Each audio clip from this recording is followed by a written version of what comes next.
أعوذ بالله من الشيطان الرجيم. بسم الله الرحمن الرحيم. السلام عليكم ورحمة الله تعالى وبركاته. الحمد لله والصلاة والسلام على رسول الله سيدنا محمد ابن عبد الله صلى الله وسلم عليه وعلى آله وصحبه والتابعين لهم بإحسان إلى يوم لقاء الله. Amma baadu, watukufu ndugu zangu, kama ambavyo ni ahadi yetu, tunaendelea na mfululizo wenye anwani majibu yetu kwa mawahabi sehemu ya 7. Majibu yetu kwa mawahabi sehemu ya 7. Nyote mnafahamu kwamba tulianza huu mfululizo kwa sehemu ya kwanza, ya pili, ya tatu, ya 4, ya 5, ya 6. Leo hii insha Allah mfululizo huu kwa taufiki ya Mwenyezi Mungu utaingia katika sehemu ya 7, na matarajio ni kwenda nayo mpaka sehemu takriban 32. Leo kwa leo nataka nikipata kifursa kidogo baada ya utangulizi tuizungumzie ile anwani ya khas na am. Khas na am. Khas na am ni somo fulani ambalo ni muhimu sana katika kuifafanua ile hadithi, inna kulla muhdathatin bid'a wa kulla bid'atin dhalala. Alafu huku nako kuna man sanna fil islami sunnatan hasana. Sasa ukiwekwa darasani na mwalimu anapofundisha kitu ambacho kina tanakudhi, hiki cha mwanzo kinaonekana kinaelekeza kitu fulani. Unaposema inna kulla muhdathatin bid'a wa kulla bid'atin dhalala, maana yake unaonyesha baada ya pale hakuna kitu kitakuja tena cha kheri. Unaposema man sanna fil islami sunnatan hasana, unaonyesha kama kuna vitu vizuri vya kheri vinaweza vikaja. Kwa hiyo kunakuwa na mgongano. Sasa katika ule mgongano, namna ya kutafuta barabara za kupita ambazo ni barabara za kitaalamu za kielimu, mojawapo ni kujua hiyo khas na am, mojawapo ni kujua nasikhi, mojawapo ni kujua tariqul jam'i. Hao ni mambo ambayo yako huko darasani, tuachane nayo. Cha msingi tujue tu kwamba leo tutaizungumzia khas na am. Kabla ya mada, ninayo ada ya kugusa baadhi ya mambo, na yale mambo ni muhimu sana kuyajua sana. Na kama nilivyosema mapema kwamba ninazungumza na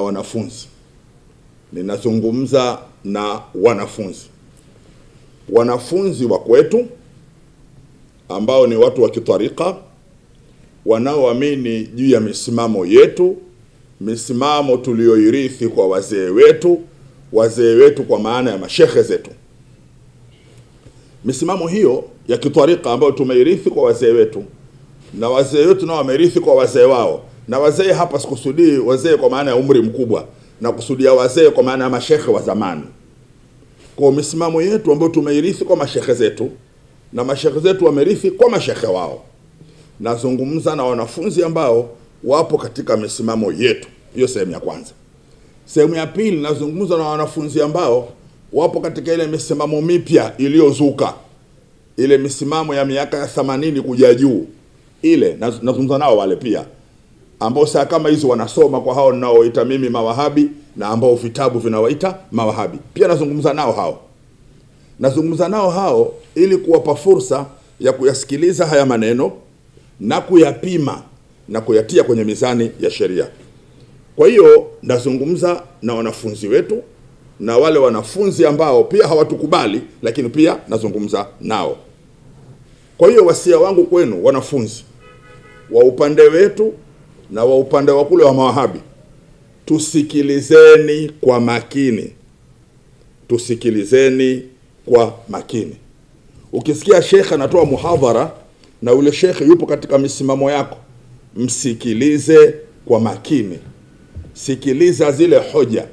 Kama wewe unapenda maulid, sikiliza kwa makini.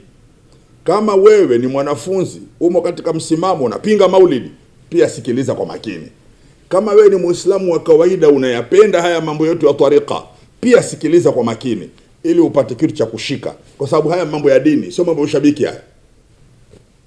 Kwa hiyo acheni jazba, acheni ushabiki, na wakati wa kuacha jazba na kuacha ushabiki kuna maelekezo ambayo wenzetu wa Kiwahabi waliyatoa. Sisi maelekezo yale tunakuambieni msiyashike. Wenzetu wa Kiwahabi kuna maelekezo wameyatoa. Maelekezo yale nyie msiyashike. Wametoa maelekezo hivi kwenye hiki kitabu hichi Al-Ajwibatul Mufida hiki an as'ilatil manahijil jadida hiki. Kitabu hiki kuna uwahabi mwingi sana mundani. Kitabu hichi ndani yake kuna uwahabi mwingi sana. Katika ukurasa wa 133, katika ukurasa wa 133 kuna maelekezo. Katika ukurasa 133 kuna maelekezo. Maelekezo ukiangalia ni yale yanayoelekeza hivi. Kuna swali limeulizwa, ni nini neno la haki katika kusoma vitabu vya watu wa bid'a na kusikiliza kaseti zao? Neno la haki, yani kama vile muongozo. Mawahabi wanaelekezwa muongozo ni nini katika kusoma vitabu vya watu wa bid'a na kusikiliza kaseti zao. Na wao wakisema kwamba wakisema watu wa bid'a, manake ndio sisi watu wa maulidi na timu yetu yote. Jawabu ni kwamba haijuzu kusoma vitabu vya watu wa bid'a wala kusikiliza kaseti zao, ila kwa yule ambaye anataka kuwaradi na kubainisha upotevu wao, huyo anaweza kasikiliza. Tafsiri yake ni kwamba sasa wewe ambaye si shekhe huwezi kusikiliza, kwa sababu wewe huwezi kumradi shekhe, wewe huwezi kumbainisha shekhe amepoteaje, ilmu huna. Kwa hiyo unabanwa mapema, usisikilize kaseti zao, usisikilize mawaidha yao. Ama mtu ambaye anaanza sasa kusoma, na mtu ambaye anatafuta ilmu, au mtu ambaye hajui kitu, au ambaye hakusoma kabisa, anataka eti asome anasoma kwa ajili ya kutwalii tu, hasomi kwa, yani hasikilizi wala hasomi kitabu cha bid'a kwa ajili ya kumradi yule mtu wa bid'a, fahadha la yajuzu lahu qira'atuha liannaha qad tuathiru fi qalbihi. Huyu haifai kusoma, kwa sababu yeye akisikiliza na akisoma huenda akaathirika, huenda haya maneno yakamuathiri kwenye moyo wake. Kwa maelezo ya Kiwahabi ni kwamba watu hawatakiwi kusikiliza mawaidha yetu wala kusoma vitabu vyetu.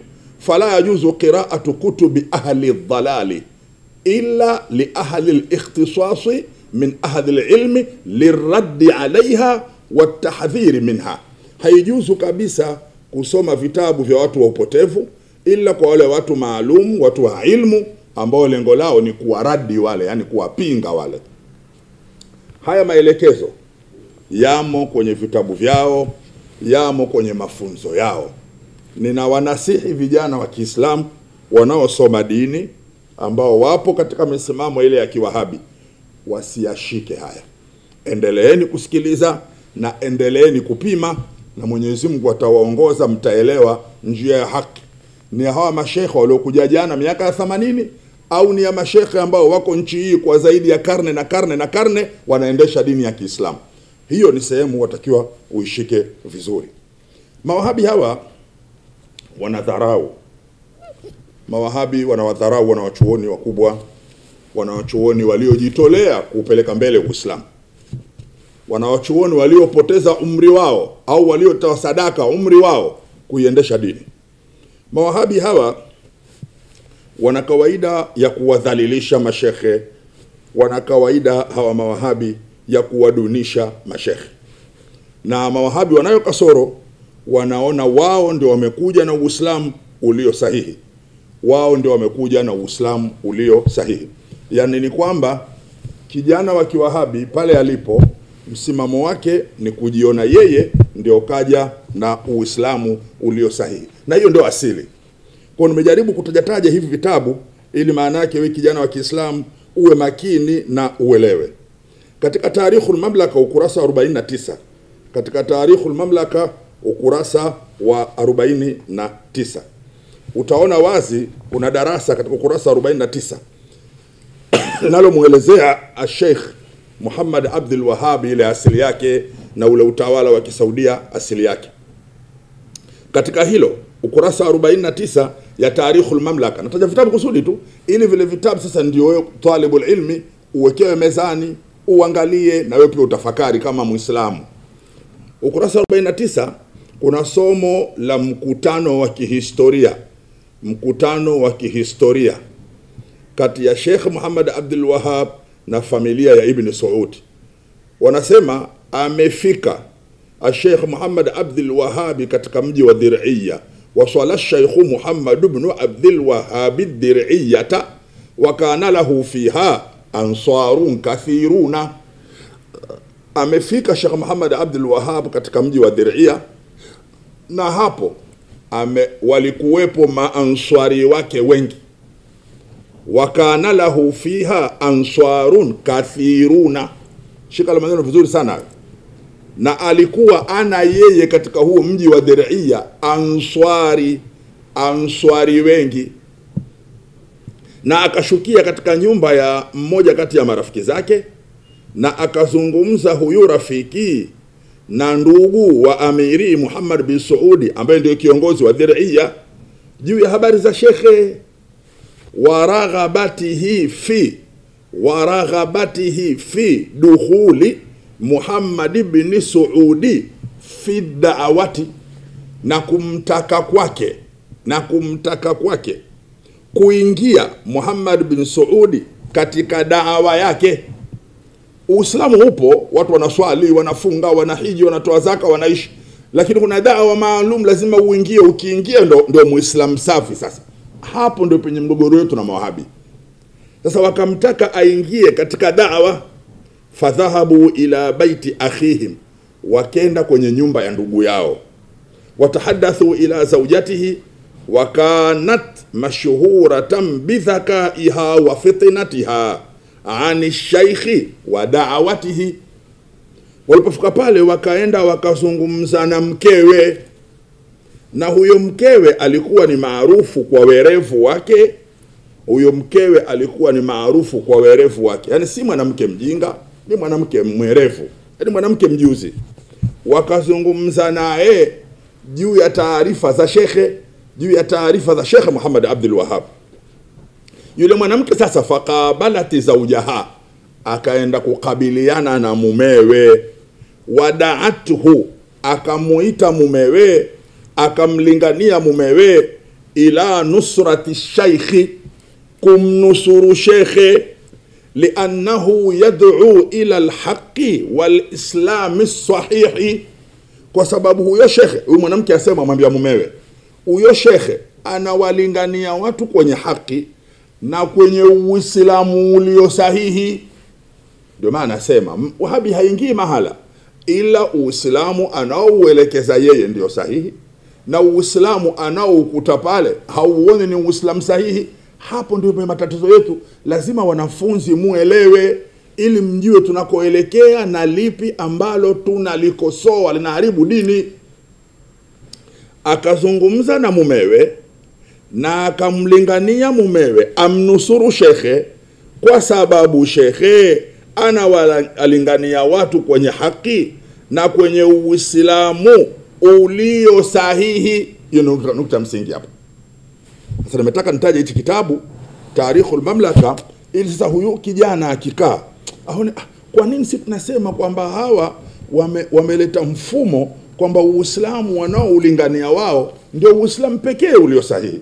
Kwa nini? Na je, hili linakubalika? Kwa hata sisi kwetu hapa muangalie Wahabi anakuja kawakuta mashekhe wamesomesha dini, lakini kila wakati unajiona wao wanajiona wenye Uislamu safi. Lazima tusimame, tuwatetee ulama, tuwaambie mashekhe walipatia na walikuwepo mashekhe, na nyinyi hamjaleta Uislamu mpya. Uislamu hapa upo. Kama wataka mkasilimishe, mtafute vijiji mkasilimishe watu, lakini tayari Uislamu upo na mashekhe wapo na walikuwa katika haki. Jambo la pili la kukumbusha, niendelee tena kutoa kanuni kwa wanafunzi ili wajue kanuni. Maana nimesema nazungumza na wanafunzi wetu na wanafunzi wale wa Kiwahabi. Zile kanuni wakizijua, mwalimu akikwambia usisikiliza, ambia hapana, mbane yule mwalimu. Kanuni hii muishike wanafunzi.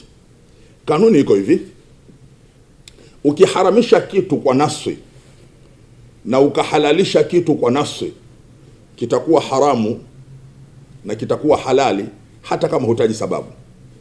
Yani kuna aya wazi inakataa kitu fulani ukaitaja ile aya, au kuna hadithi wazi inakataa kitu fulani ukaitaja ile hadithi, au kuna aya wazi inaamrisha kitu, au kuna hadithi wazi inaamrisha kitu. Ukifanya hivyo kwa kutumia nafsi, yani inataja kile kitu cheupe wazi wazi, kile kitu hakihitaji sababu. Ukitaja sababu taja tu, lakini hakihitaji sababu. Sababu Qur'ani kishasema, hadithi imesema, hiyo habari imepita. Lakini ukiharamisha kitu, huna aya huna hadithi, unatumia sababu, au ukihalalisha kitu, huna aya huna hadithi, unatumia sababu, lazima msingi uweke hivi: ile sababu ikiwepo, hichi kitu kinakuwa haramu na kinakuwa halali. Ile sababu ikiwa haipo, kile kitu hakiwezi kuwa halali wala hakiwezi kuwa haramu, kwa sababu wewe hukuharamisha kwa sababu ya nafsi, umeharamisha kwa sababu ya kutumia sababu. Hasa haya mambo ya kidarasani, lakini mepesi, yanaeleweka. Yani kitu kikitajwa kwamba usile hii mali ya yatima, nafsi ya aya, wala taqrabu mali al-yatim, usile hii mali ya yatima illa billati ahsan. Yani ukubali wazi kwamba kikitajwa kitu, kikatajwa kwa jina, kwa uwazi, kina sababu hakina sababu, kile kitu kinakuwa halali kinakuwa haramu. Lakini ukitaja kitu kwa sababu ya sababu, lazima ukubali ile sababu ikiwepo, hukumu iwepo, ile sababu kama haipo, hukumu haipo. Sasa kwa msingi huo, Mawahabi wanaharamisha maulidi. Mawahabi hawa wanaharamisha maulidi. Wanatoa sababu. Ndani ya maulidi kuna mchanganyiko wa wanawake na wanaume. Ingekuwa kuna aya inayogusa maulidi, ilikuwa hakuna haja ya kutaja sababu. Wanachanganyika, hawachanganyiki, maulidi haramu tu, ingekuwa iko aya. Lakini kumbe wenzetu hawataki maulidi kwa sababu eti yachanganyika wanawake na wanaume.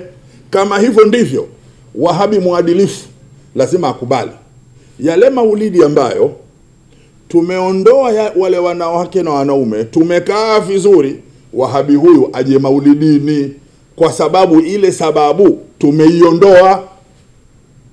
Narudia, kama maulidi yangekuwa kuna aya moja kwa moja inayagusa, au kuna hadithi moja kwa moja inayagusa, haina haja ya kutaja sababu. Kwa madani yake maulidi wanachanganyikana wanawake na wanaume. Hata kama hawachanganyikani, kama kuna aya kuna hadithi inayokataza, itakuwa hayafai tu. Lakini kama ukiyakataza kwa sababu kuna sababu, kubali ile sababu ikiondoka na maulidi yawe halali. Sasa maulidini wanachanganyika wanawake na wanaume.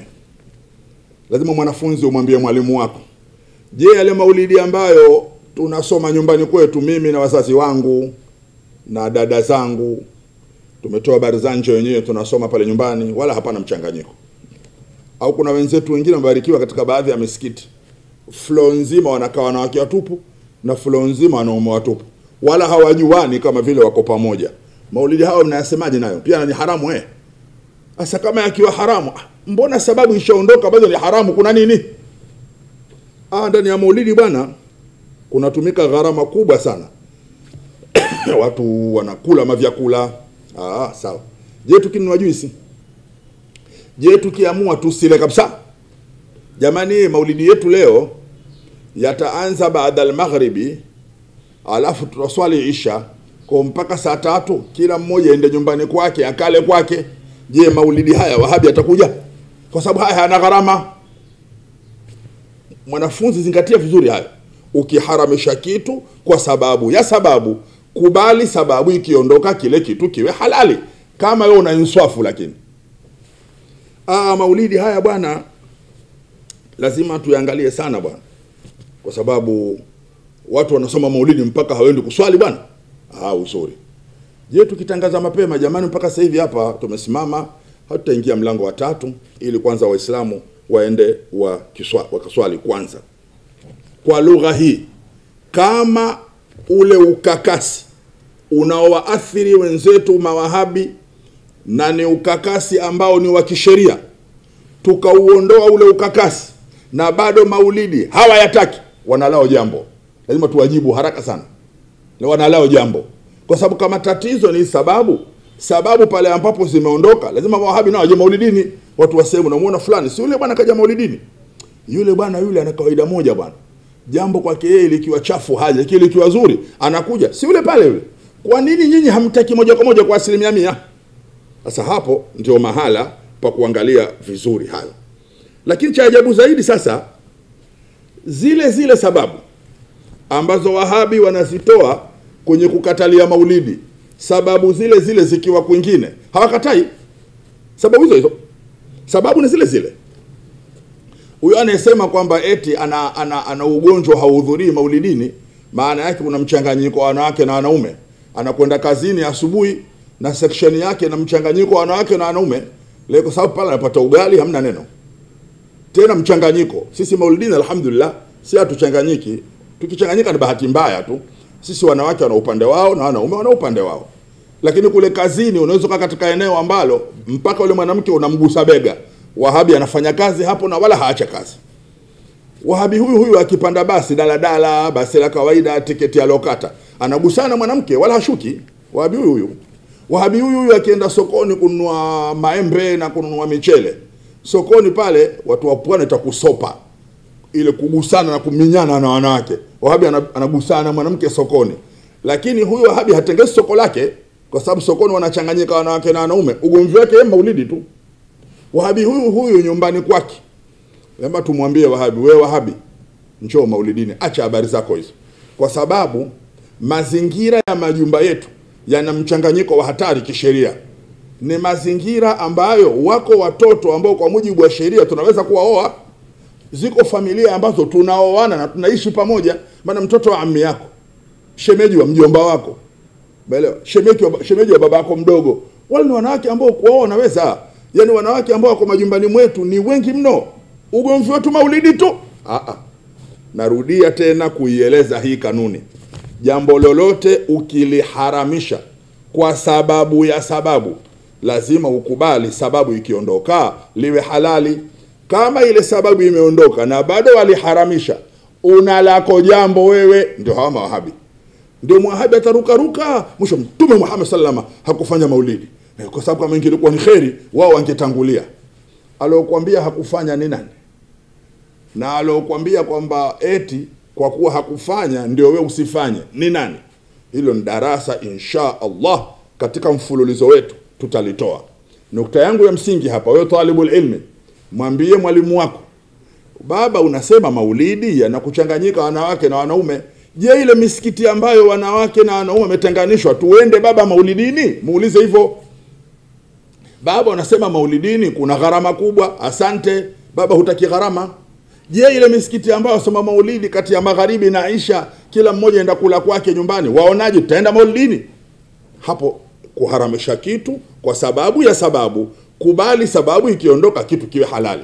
Ukiharamisha kitu kwa nafsi, kuna sababu, hakuna sababu, lazima kiwe haramu. Hii ni kanuni ya kisheria, lazima tuishike ili huko mbele tukienda tuweze kuona. Jambo la tatu, kabla hatujaingia kwenye mada ya leo, kuna mtu mmoja anaitwa Sheikh Muhammad Ishaq. Huyu mtu nilimtaja mimi katika vipindi vilivyopita, na nilimtaja nikifafanua Sababu yake mojawapo ni kwamba mtu yoyote anayewadharau mashekhe, anayewadunisha mashekhe na kuwatweza mashekhe asiachiwe, ajibiwe ili jamii iheshimu mashekhe. Huyu ni mtu ambaye tuliita jina kwamba huyu ni shekhe muongo. Shekhe muongo. Unajua hiyo ni lugha ambayo kama huitumii kwa dharura si lugha ya nidhamu, na hasa ukimuita mtu mzima si lugha ya nidhamu. Lakini huyu tunamtangaza rasmi ni shekhe muongo. Na kosa lake nini? Kwa nini tunamtoa kwenye martaba ya heshima, tunamshusha kwenye martaba daraja ambayo si ya heshima? Kwa nini? Kwa sababu yeye amewakosea heshima mashekhe. Kawaida ukiwakosea heshima mashekhe lazima watu wakushushe wewe, kwa sababu wewe umewakosea heshima watu wakubwa. Huyu ukiingia kwenye video utamuona anatamka bila wasiwasi. Sasa Barzanji ni muongo. Kwa nini kuwa muongo ndo nini? Si muongo tu. Mwanachuoni Al-Barzanji aliyefikia kiwango cha kuyaandika yale maulidi yale, ule mfumo ambao maulidi kayaandika kwa lugha ya Kiarabu, ule mfumo peke yake mtu ni mwanachuoni. Kwa sababu zile saji vile vituo, namna ya kutafuta kituo kile ukaandika. Barzanji kuisoma ni rahisi, ila kuambiwa hebu utengeza historia ya nyumbani kwenu kwenye migomba na miembe kwa mfumo kama ule utumia Barzanji si kazi rahisi. Sheikh Muhammad Ishaq anakaa msikitini alafu anamuita muongo yule bila kigegezi, kwa upe muongo huyu. Akitoka hapo sasa sio tu uongo, kuna maneno ya shirki huko. Ukitoka hapo unakuja tena asema na huyu chambilicho mwenye simtu durar, ndio lugha alotumia yeye. Tuende hivyo anafotaka yeye na kitabu chake cha simtu durar. Hiyo simtu durar asema yule muongo, na ana maneno ndani yake humu ya shirki. Kitendo cha hawa mashekhe wawili wakubwa waliotunga hivi vitabu, na sisi hapa Afrika Mashariki ikifikia ni mwezi wa mfunguo 6 tunakwenda maulidini, na maulidi yetu ima ni simtu durar ima ni hii Al-Barzanji. Tunaisoma hii takriban mwaka mzima, nasoma maulidi tu sisi. Leo eti waliotengeza zile maulidi wanatukanwa, wanadhalilishwa, wanadharauliwa na mtu wa kawaida, alafu eti sisi hatumjibu yule ambaye anawadharau wao. Ile sio haki. Uadilifu na haki ni wale wenyewe kule akhera kuwaonyesha kwamba huyu anayewadharau na sisi tumemdharau kuliko alivyodharau yeye. Hilo sawa sawa. Lakini baya zaidi tena, Sheikh Muhammad Ishaq akawa anamdhalilisha Sheikh Muhammad Ayub, anamdharau Sheikh Muhammad Ayub, anamjazia maneno ya uongo Sheikh Muhammad Ayub, anamlisha maneno, alafu ananukuu Sheikh amenambia kitu kadhaa, Sheikh amenambia kitu kadhaa, Sheikh amenambia kitu kadhaa, huku akijua kwamba maneno ya uongo. Sheikh Muhammad Ayub Sheikh wetu, Sheikh Muhammad Ayub mlezi wetu, Sheikh Muhammad Ayub mfadhili wetu. Sheikh Muhammad Ayub kachaguliwa na Mungu awe yeye ndiyo sababu ya sisi kujua ibada zetu. Ibada tunazozifanya ni baada yeye kutusomesha. Kwa hiyo Sheikh Muhammad Ayub ni wasitwa, ni wasila kwetu sisi. Ni mtu mkubwa sana kwetu. Kwa mtu mkubwa aina hiyo hawezi kutokea mtu anamdharau, anamjazia maneno mdomoni, alafu tukamwacha salama yule mtu. Haiwezekani, lazima tumjibu. Anatoka hapo tena anakwenda kumdharau Sheikh Muhammad Abi Bakar al-Burhani kwa lugha za kejeli sana, kwamba huyu katunga kitabu chaitwa Swaika, anasema maulidi si dini. Baada ya kuelewa asema maulidi si dini wala si ibada, ni mila tu. Yani kwa lugha za dharau. Lazima mfahamu kwa nini tumeamua mtu wa aina hiyo kumjibu. Kwa nini? Kwa sababu amewadharau wanawachuoni. Hilo mjue sababu.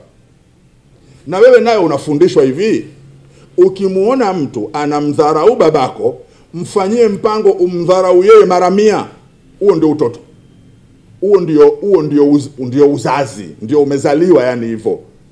Ukimuona mtu anamdharau babako, wewe usimalize mbinu kumheshimu yeye.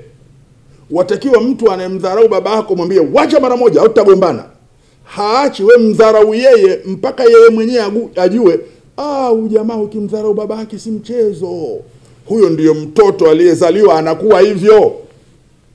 Kwa ajili hiyo takiwa muelewe sababu. Sasa kwa nini nyinyi matalibul ilmi, nataka nikupeni kanuni za kisheria ili muone kwa nini watakiwa talibul ilmi umdharau na umdunishe mtu anayewadharau mashekhe wako. Kuna kanuni moja ni ya kisheria, watakiwa uiangalie hivi. Kuna mshairi mmoja alizungumza kitaalamu, na nadhani ubeti hii umo katika Al-Bajuri wakati inazungumziwa ile habari ya mtu mwizi ukatwa mkono. Asema yadun bi 500 asjadin wudhiyat ma baluha quti'at fi rub'i dinari.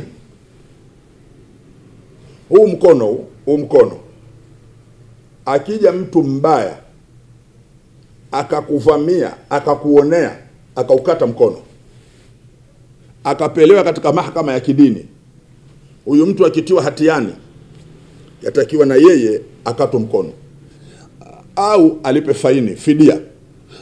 Fidia yake ni ngamia 500. Ngamia 500 utajiri mkubwa sana. Yani ng'ombe 500 fanya mara 2. Kwa hiyo mtu akimdhulumu mwenzake, akamkata mkono wake, akapelekwa katika mahakama ya Kiislamu, atatakiwa na yeye akatwe mkono. Kama yule akiamua hataki akatwe mkono, anataka alipwe fidia, atalipwa fidia ngamia 500, yani ng'ombe 1000 mfano wake. Sasa anauliza, huu mkono kiganja ni hiki, mtu akikuonea wewe anakulipa fidia ya ng'ombe 1000, lakini mkono huu ukaenda ukaiba rubu dinari, yani umeenda kuiba kwa mwenzako shilingi 20,000.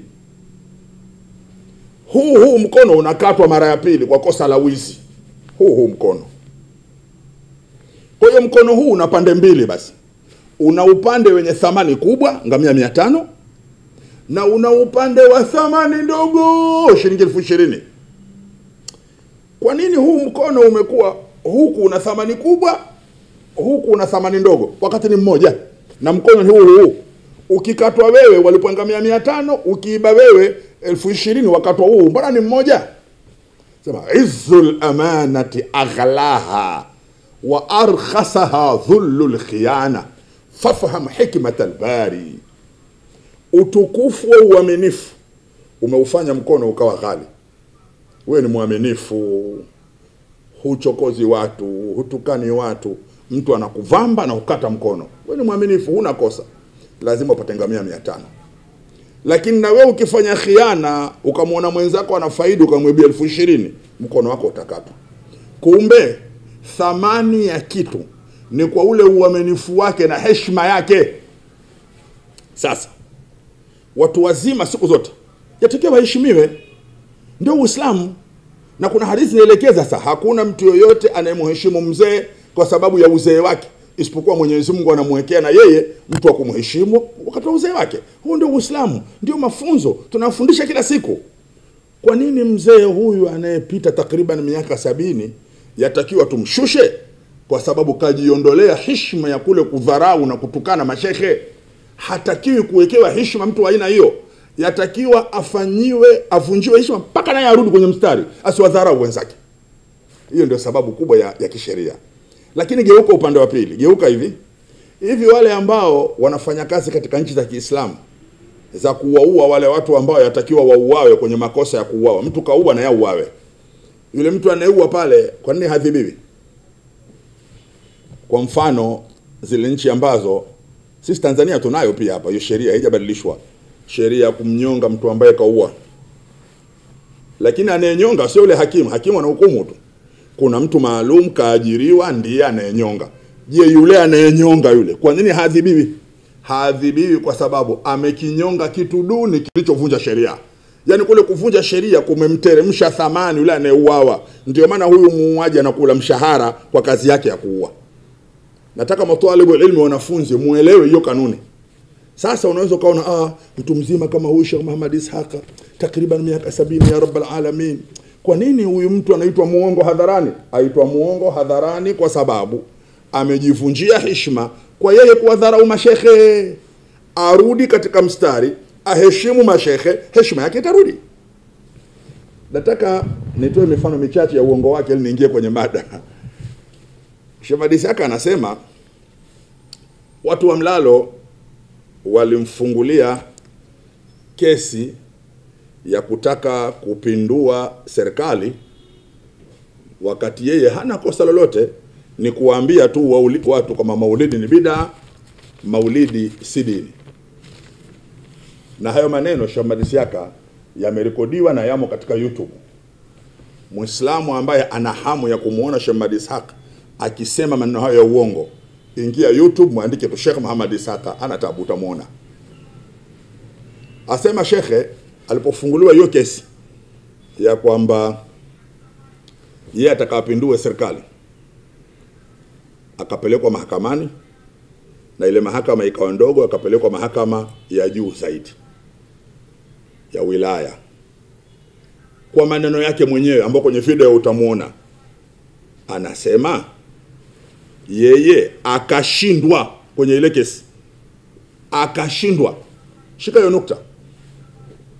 Aliposhindwa kwenye ile kesi, akahukumiwa afungwe jela miezi 6 au alipe faini 40,000. Asema akatoa faini shilingi 40,000. Nataka muelewe kwa nini mtu kama huyu ni vizuri kumtaja mapema ni muongo ili asiharibu jamii. Kesi yake anasema alofunguliwa na watu wa Mlalo ni kesi kwamba yeye eti atataka kupindua nchi, ndio kesi yake. Akapelekwa mahakama ya juu zaidi, sama mahakama ya chini haisikilize makesi makubwa. Mahakama ya juu kule akatokezea akapata dhamana, akawa anakuja kwenye kesi. Na anasema kesi imekaa mwaka mzima. Mwisho akahukumiwa. Kwenye kuhukumiwa kashindwa. Aliposhindwa mawili, ima afungwe jela, ima alipe faini. Kalipa faini 40,000. Mimi nikasema kipindi kilichopita, huyu muongo, hamna kesi hiyo. Huyu ni muongo, hamna kesi hiyo. Kesi ya kwamba eti wewe unataka kupindua serikali alafu unakushtaki na watu wa Mlalo, huo ni uongo, kwa sababu ni kesi ya jinai, anashtaki serikali mwenyewe. Kwa sababu hiyo kesi haipo, unasema uongo wewe mtu mzima ili kutaka kuwadhalilisha mashekhe, watu kwambie muongo, hamna kesi hiyo. Basi anasema baada ya mimi kumwambia kwamba hiyo kesi haipo na huo ni uongo, kwa kuwa huyu ni muongo mzuri, yani muongo mzuri kwa maana ya kwamba haoni vibaya baada ya uongo mmoja kuongeza uongo mwingine, haoni vibaya. Anajibu, ananiambia mimi, anasema hivi, ile kesi ilifumwa hivyo, ile kesi ilifumwa hivyo. Je, hakimu naye basi atapokea tu akipelekwa kesi akahukumu? Hapana. Hakimu kafanya uchunguzi, ikaonekana si kweli. Anasema yeye hayo. Sasa ikaonekana madhali si kweli, ni aibu. Kwa kuwa ni aibu, na mnukuu Sheikh Ahmad Isaka, sasa ni aibu tumtoze faini amesomesha bila ya kibali cha BAKWATA. Tumtoze faini amesomesha bila ya kibali cha BAKWATA. Hayo asema mwenyewe. Kwa manake kesi kumbe ilikuwa ni uhaini, baadaye ikabadilishwa ikawa sio uhaini, ni kusomesha bila ya kibali cha BAKWATA. Kutokea uhaini mpaka kusomesha bila kibali. Angalia mtu mwongo huyu. Katika mazingira hayo ananiuliza mimi, sasa wabomba nini wakati wenyewe shabadilisha kule?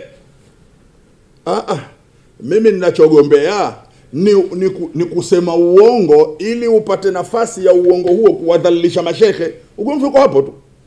Kesi ya uhaini ni uongo, na hiyo kesi ya kibali ndio tuna kazi ya kuishughulikia. Mbona walimu wengi wasomesha hawana vibali, dini yenda ya waje wewe ndio watakiwa kibali? Kuna nini? Ni kwa sababu ya ule uongo ulionao. Sasa hili nimetaka niliseme, na nimeshaelekeza siku hizi bwana, niwaambie wanaoitwa mashekhe wenzangu na wanaocheza katika media, teknolojia itakuumbua. Kwa hiyo muongo huyu Sheikh Ahmad Isaka ataumbuliwa na teknolojia. Ingieni katika teknolojia, ingieni YouTube, muangalie Sheikh Ahmad Isaka mwanzo anavyosema watu wa Mlalo wamemshtaki atakapindua serikali, Namna baadaye anapopindua anasema hapana, kesi yake ilikuwa ni kwa sababu kasomesha bila kibali. Yeye mtu mmoja kaleta maneno mawili wakati mmoja baada ya kuambiwa we muongo. Huu ni uongo wa kwanza, atakiwa kila mmoja aukimbie. Haifai kiongozi wa dini kuwa muongo namna hii. Haifai. Lakini jambo la pili, anasema yeye Sheikh Muhammad Ishaq, uongo kwa tumemaliza huu, sababu ni uongo kisingizia mahakama. Na yeye anajua wazi kwamba hizo mahakama baada ya kesi wazi zinahifadhi zile kesi. Na kesi hiyo haipo, ni muongo. Uongo wa pili, asema Sheikh Muhammad Ishaq kwamba yeye katika kusoma kwake alikaa Mnyanjani, na ikawa Sheikh Muhammad Ayub anatoka pale Tamta anakwenda Mnyanjani kila wiki, akifika anasoma. Na wakati anasoma kule, asema ilmu gani basi kasoma? Asema yeye alikuwa anasoma na huku ana mwenzake mmoja alikuwa anasoma naye anaitwa Hamza Umar, Mwenyezi Mungu amrehemu. Mimi namfahamu huyo shekhe, Mwenyezi Mungu amrehemu, Shekhe Hamza Umar. Na mwingine asema Miraji Jumbe, upya anafahamu fariki, Mwenyezi Mungu amrehemu kwa aliko. Mwingine asema Ramadhani Mabruki, huyo yu hai na ndiye makamu wa madrasa yetu, Mwenyezi Mungu atuwekee ampe afya njema na umri mrefu. Na Muhammad Mujahid. Hawa ndio wenzake anaosema kwamba amesoma nao wakati shekhe anakwenda Mnyanjani. Sasa shekhe akija kule anawasomesha wao, anawasomesha. Wamesoma nini? Asema alichosoma yeye sio ilmu ya Tamta. Ingieni YouTube mtamuona. Asema tumesoma ilmu lakini sio ya Tamta. Tumesoma ilmu lakini sio ya Tamta. Elimu gani? Asema siri yangu ilmu hiyo, ila mimi nitataja ilmu moja si vibaya, nitafsiria Qur'ani kuanzia sura al-Fatiha mpaka juzu ya 15. Hiyo ndio anasema shekhe amesoma. Sasa ukiangalia katika hili ni kwamba huyu kasomeshwa na shekhe akiwa Mnyanjani. Uongo mwingine huo. Kasomeshwa na shekhe akiwa Mnyanjani. Yaani shekhe atoka Tamta anakwenda Mnyanjani. Ni uongo. Yeye mwenyewe alishawaambia watu kwenye klipu nyingine kwamba yeye hakusoma madarasani. Yeye kaenda kusoma pale pale kwa Sheikh Muhammad Ayubu peke yake. Yeye kisha sahau tayari. Sasa hivi kabadilisha, asema kasoma Mnyanjani na wenzake ni hawa wanne ndio aliosoma nao. Ni muongo kwa sababu historia inasema yeye mwalimu wake ni Sheikh Muhammad Mujahid. Na Sheikh Muhammad Mujahid yuko hai hivi ninavyozungumza. Yuko hai na anafundisha hivi ninavyozungumza. Yupo. Sasa anamkataa mwalimu wake ambaye yuko hai anafundisha. Yule mwalimu wake kamgeuza kama mwanafunzi mwenzake wanasomeshwa na shekhi. Hataki kuwa na mtu muongo wa aina hii katika dini. Katika sura hii yatakiwa tuwe wa kweli, sababu teknolojia inahifadhi. Wewe mtu mmoja mara ya kwanza wasema umesoma Mwembeni na hujasoma katika yale madarasa. Sheikh Muhammad Ayubu akusomesha peke yako. Mimi nikauliza peke yako basi. Sasa hivi unabadilisha maneno, wasema umesomea Mnyanjani wakati shekha anakuja kusomesha Mnyanjani na wenzako ndio hawa. Kumbe katika hawa wenzako mmoja ndio mwalimu wako. Sasa angalia maneno. Si vizuri shekhe mtu mzima. Si vizuri. Yatakiwa sisi tutake msaada kwa watu wazima, lakini mtu mzima mwenye maana, sio yule ambaye kashuka thamani kama ule mkono. Katika sura hii narudia tena kusema kwamba ukijiheshimu utaheshimiwa mara elfu, kwa sababu dini inafundisha heshima. Ukijiheshimu unaheshimiwa mara elfu, kwa sababu dini inafundisha heshima. Nimalizie katika hili kosa ambalo analifanya sana Sheikh Muhammad Ishaq na ambalo hatutamwachia, kosa la kumdharau Sheikh Muhammad Ayub na kumjazia maneno mdomoni. Sheikh Muhammad Ishaq anasema, muangalieni kwenye YouTube, asema yeye alimuendea Sheikh Muhammad Ayub kaambia, shekhe, kule kuna mawahabi wanapinga mambo yetu, naomba na mimi nipe hoja nikajadiliane nao. Sheikh Muhammad Ayubu eti anamjibu Sheikh Muhammad Ishaq, hakuna hoja ya kumpinga wahabi, hakuna. Sheikh Muhammad Ishaq huyu muongo asema kaenda kwa shekhe mara 3. Shekhe, kule kuna mawahabi, naomba hoja nikajadiliane nao. Sheikh Muhammad Ayubu eti anamjibu Sheikh Muhammad Ishaq kwamba hakuna hoja ya kumjibu Wahabi, hakuna. Kajibiwa Sheikh Ahmad Ayubu mara 3. Hayo maneno hayo hana ukweli. Sheikh Muhammad Ishaq ni muongo. Ana lengo la kumvunjia heshima Sheikh Muhammad Ayubu. Ana lengo la kumdhalilisha Sheikh Muhammad Ayubu. Kwa nini? Sheikh Muhammad Ayubu kamwambia mwanafunzi wake Sheikh Muhammad Bakari kwamba wewe andika kitabu ambacho malengo yake ni kuonyesha uhalali wa mambo tunayoyafanya. Sheikh Muhammad Ayubu kamuamrisha mwanafunzi wake. Hichi kitabu Swaika ukikisoma kwenye dibaji, hichi kitabu ukikisoma kwenye dibaji, mtungaji wa kitabu hiki Sheikh Muhammad Abi Bakar al-Burhan asema sababu ilomfanya akatunga, katumwa na mtu ambaye yeye hawezi kumpinga. Nani mtu huyo? Ni Sheikh Muhammad Ayub. Sheikh Muhammad Ayub anamuelekeza mwanafunzi wake atunge kitabu, ajenge hoja zinazoonyesha maulidi yanafaa na hoja za mawahabi sizo. Kitabu hiki hapa. Nataka niseme Sheikh Muhammad Bakari Burhan na Sheikh Muhammad Ayub, Mwenyezi Mungu awarehemu kwa waliko akhera, mtu na mwanafunzi wake, kuandika kitabu kama hivi kwa lugha ya Kiarabu wakati wewe si Mwarabu, shughuli yake si ndogo. Raha ni kusoma, lakini shughuli yake si ndogo. Kitabu hiki ambacho kazi yake kubwa ni kueleza kwamba maulidi yanafaa kwa hoja kadha, kwa dalili kadha. Sheikh Muhammad Ayub anamuelekeza mwanafunzi wake, na wakati anamuelekeza hichi kitabu ukikiangalia pale kwenye dibaji unakuta wazi kwamba tarehe ya chapa ya mwanzo ya hilo agizo, kitabu hichi kimetoka mwaka 1986. Huyo muongo wenu mnaokaa naye nyinyi mawahabi msikitini, mnaokaa na huyo muongo huyo muongo mwambieni 86 wenzako tunasomeshwa hichi kitabu kwa njia ya mkono, tunakiandika hichi kitabu ambacho lengo lake ni kuhalalisha maulidi. Wahabi wa Tanzania nzima walitakiwa wakae waandike kitabu kikubwa kuliko hichi ili kukipinga hiki. Lakini kitabu hiki ni lugha ya Kiarabu, andika uone. Huyu kafuzu kwa sababu kasomeshwa na kapata radhi ya shekhe wake, Mungu amrehemu kwa aliko akhera. Kwa hiyo huyu amefikia uwezo, anaandika kitabu kwa lugha ya kigeni na anapatia na ananyoosha, na tangu 86 mpaka leo hakuna shekhe ambaye ametoa kitabu kumpinga huyo. Amna. Sasa Sheikh Ahmad Ayubu anamwambia mwanafunzi wake andika kitabu cha kuhalalisha maulidi, alafu anatokea madisi yake asema Sheikh Ahmad Ayubu kanaambia mimi hakuna hoja ya kumpinga Wahabi. Huyu anamzulia shekhe, ni muongo huyu, anamdhalilisha shekhe, hatuwezi kumwacha.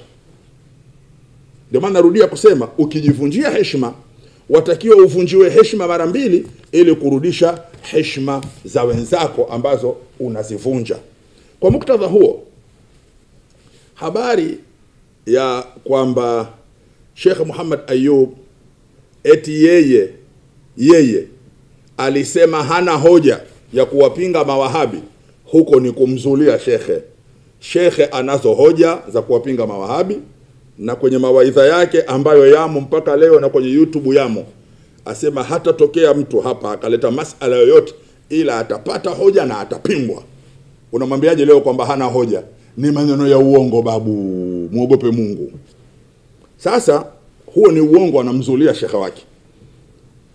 Alitoka hapo anamzulia shekhe mwingine, anamzulia Sheikh Abdallah Ayubu kwamba eti Sheikh Abdallah Ayubu amekwenda kuangalia mdahalo uliofanyika wilayani Pangani, na hapo aliposimama yeye watu wamejaa, na yeye madisi yake akawa kasimama anazunguka kuangalia waliohudhuria.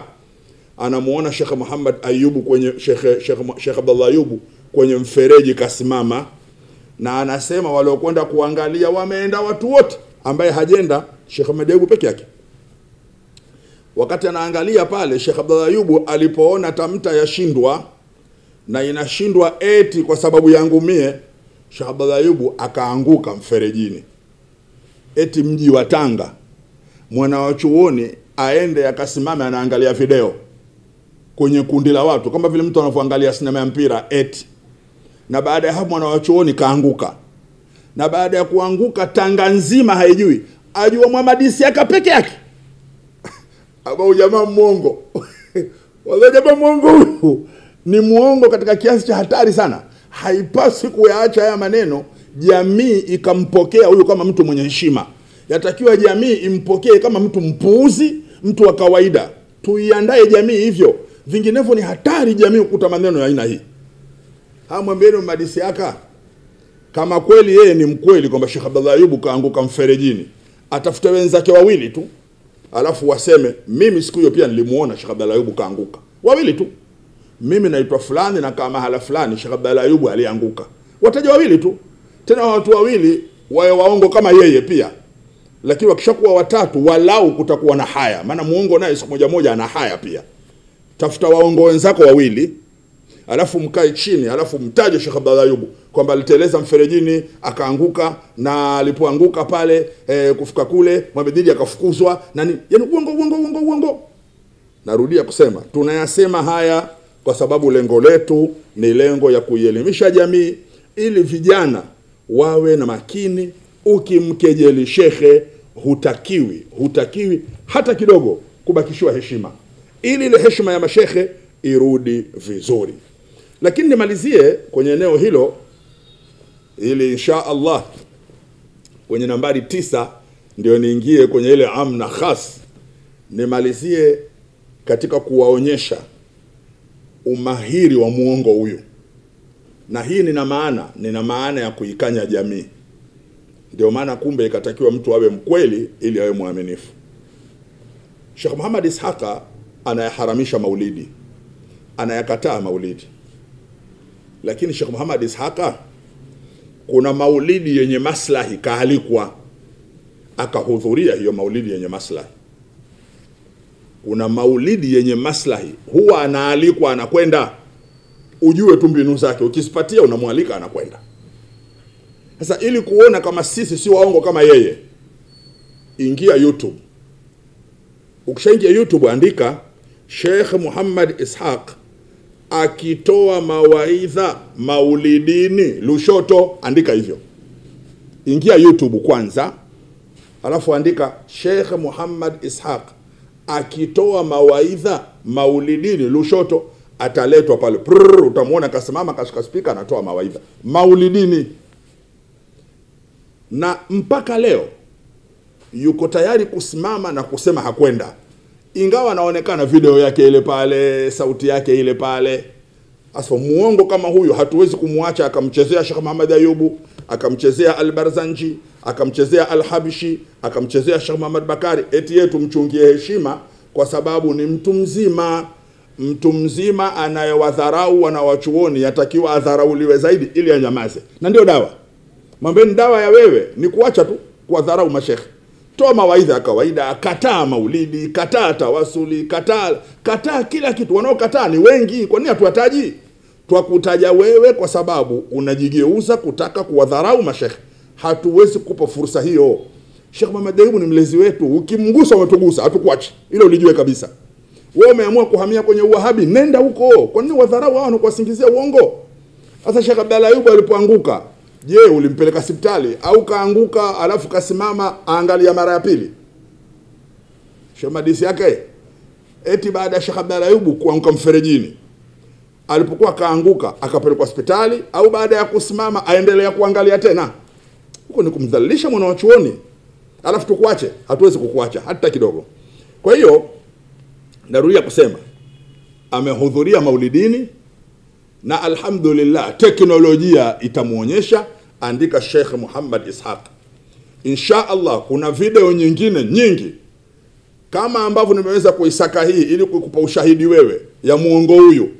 Nitakusakia nyingine ambazo yuko maulidini. Kuna nyingine yuko maulidini lakini pale maulidini yeye kakaa chini, dua inasomwa, yeye yuko mtu wa tatu kutokea kulia.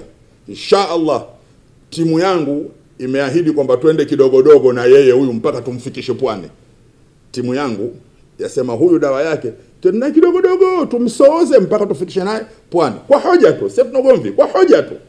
Kwa video yake ya kwanza tumeiachia ndio hiyo, andika Sheikh Muhammad Ishaqa akitoa mawaidha maulidini, ingia YouTube utamuona, alafu utasema nyie Wahabi ndio shehe wenu huyu. Kama huyu ndio shehe wenu, poleni kweli kweli. Nimalizia kusema kwamba sasa huyu mtu kwa nini yamemtokea haya, ili nimalizie na nifungie hapo. Kwa nini yamemtokea haya?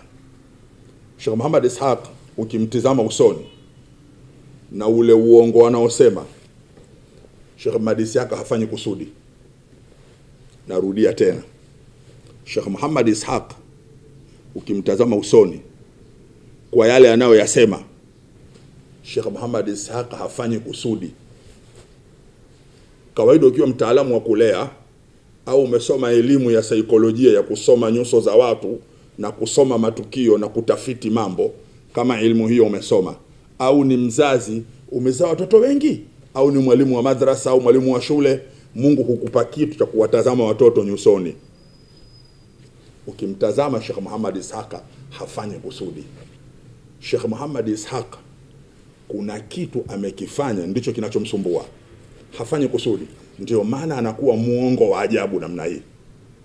Uwezi kusema Tanga Sheikh Abdalla Ayubu kaanguka, Tanga nzima isijue, ujue wewe peke yako. Uwezi kusema Tanga Sheikh Ahmad Ayubu si mtu wa maulidi, eti anakwenda kusema maulidi ya kujibu hoja za Mawahabi, hakuna hoja. Ila huyu ana kitu. Kitu gani? Nataka kwenye kitu hichi matalibul ilmi mkielewe. Mkielewe hivi. Duniani kuna laana aina tatu. Kuna laana Mungu anakulaani kwa unayoyafanya. Kuna laana wanadamu wanakulaani kwa ulioyafanya. Kuna laana unajilaani mwenyewe kupitia matendo yako. Narudia, katika dunia kuna laana aina tatu, Allah atulinde. Kuna laana anakulaani Mungu kwa sababu umefanya matendo ya kumuasi Mungu, Allah akakulaani. Kisha kuna laana wanadamu wenzako unawafanyia mabaya mpaka wanakulaani. Kisha kuna laana unajilaani mwenyewe kwa matendo yako. Sheikh Muhammad Ishaq anabeba hii laana ya tatu. Anajibeba kwa hii laana ya tatu. Anajilaani mwenyewe kwa matendo yake. Matendo gani? Sheikh Muhammad Ishaq amepelekwa Mlalo na Sheikh Muhammad Ayub akafundishe dini. Wakati anakwenda Mlalo kufundisha, Sheikh Muhammad Ishaq ni mtu wa tariqa, ni mtu wa maulidi, ni mtu wa khitima, ni mtu wa kasida. Ndio maana nyie Mawahabi hamumuoni Muhammad Ishaq akisoma kasida anapendeza, hamumuoni? Anazipatia, hamumuoni? Hamumuoni akisoma maulidi anayasoma, hamumuoni? Kwa sababu huyu kapelekwa Mlalo, hakuwa Wahabi, kapelekwa Mlalo akiwa mtu wa tariqa, kapelekwa Sheikh Muhammad Ayub. Kule Mlalo kwa maelezo yake mwenyewe, kule Mlalo kwa maelezo yake mwenyewe, Sheikh Muhammad Ishaq anasema kaandika barua Arabuni kuomba vitabu. Alipompa vitabu ndio akasoma, akaiona haki, akaanza kazi ya dawa. Tafsiri yake ni kwamba Sheikh Muhammad Ishaq kaenda Mlalo akiwa mtu wa tariqa, akabadilika. Baada ya kubadilika, Sheikh Muhammad Ishaq akaanza kuwabadilisha wanafunzi wake. Sheikh Muhammad Ishaq akaanza kuwabadilisha wanafunzi wake. Hiyo ni khiana. Kawaida ukitumwa mahala kwenda kufundisha, kwenda kuongoza kupitia mfumo fulani, ukibadilisha mfumo unarudi kwa aliyekutuma. Sheikh Muhammad Ishaq alitakiwa arudi kwa Sheikh Ahmad Ayubu, mimi sitaki tena kusomesha kule kwa sababu hivi sasa nimeona mambo mazuri zaidi kuliko yale ya kwako shekhe. Maulidi kumbe hayafai, khitima kumbe hazifai, talqini kumbe haifai. Muhammad Ishaq akaanza kuwabadilisha wale bila kupata ruhusa ya shekhe. Kwa hiyo Muhammad Ishaq akaipasua Mlalo. Alipoipasua Mlalo ikagawika makundi mawili. Watu hawautaki Wahabi wakalazimika, ambao hawautaki Wahabi waikatae Shamsia. Huyu kamfanyia hadaa Sheikh Muhammad Ayub. Hapo ndio penye tatizo lake. Sheikh Muhammad Ishaq kwa nini yuko hivi? huyu anaonja adhabu ya kumfanyia hadaa mwana wa chuoni, hilo mlijue. Sheikh Muhammad Ishaq mbona yuko vile yule? Kapata na maswaibu gani? Maswaibu yake kamfanyia hadaa mwana wa chuoni, kamtuma nenda kasomeshe mahala, kufika kabadilika, anawabadilisha watu kinyume na alivyotumwa. Hiyo ni khiana. Ukifanya khiana kumfanyia mwana wa chuoni lazima uaibike. Sheikh Muhammad Ayubu akawa anapelekewa salamu. Shekhe, mwanafunzi wako bwana kawa Wahabi. Shekhe, mwanafunzi wako bwana kawa Wahabi bwana. Shekhe katika vikao, shekhe amenukuliwa, kama ni kweli Mwenyezi Mungu atambainisha huyo. Kama ni kweli Mwenyezi Mungu atambainisha huyo.